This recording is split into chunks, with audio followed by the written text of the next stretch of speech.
Breaking news at good news para sa mga DDS. Biglang atras ang National Unity Party or NUP sa usapin ng impeachment ni VP Pionatic Sara Duterte.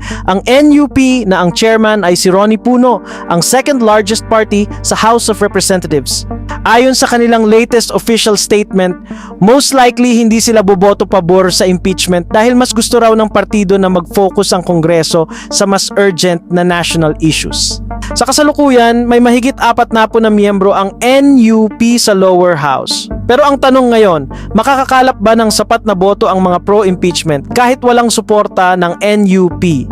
Para ma-impeach si Fiona, ang kailangan lang ay 106 out of 316 total members ng House para maaprubahan ang Articles of Impeachment sa plenaryo. Tandaan, ang ruling coalition na lakas CMD ay may more than 100 members. Hindi pa kasama diyan ang Makabayan Bloc at ilang independents. So posible pa ring ma-impeach muli si Fiona. Kaya todo o double time ngayon ang mga DDS sa pagpapakalat ng mga libelous at seditious fake news.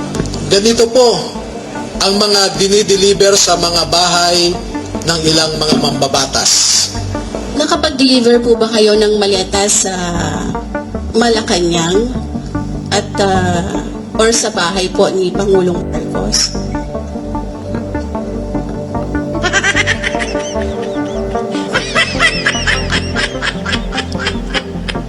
Opo, ako po si Bernard Tubig.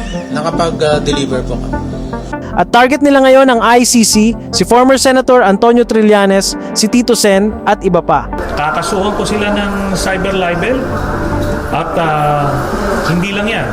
Bukod pa riyan, I am sure itong ICC ay kakasuhan din sila ng obstruction of justice.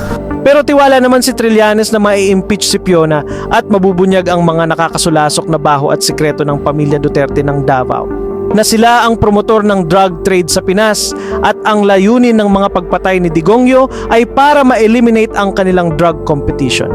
Yung palang mga patayan na yun, epeke lang, panakot lang sa lipunan, kung hindi, dahil meron siyang sariling partner na drug lord, si Michael Yang, nang ngayon, nung napatay na nila yung mga kompetensya nila, sila na ang nakapagsolo ng illegal drug trade. At lalabas yan, lakay Deo, dito sa impeachment ni Sara Duterte. Wow. Pag nilabas na yung bank accounts, makikita nila yung koneksyon, yung pasok ng pera na dividendo ng illegal drug trade sa pamilya Duterte. Wow. At hindi lang ako sasabi niyan, mismong Anti-Money Laundering Council kukumpirmahin yung mga aligasyon na sinabi ko.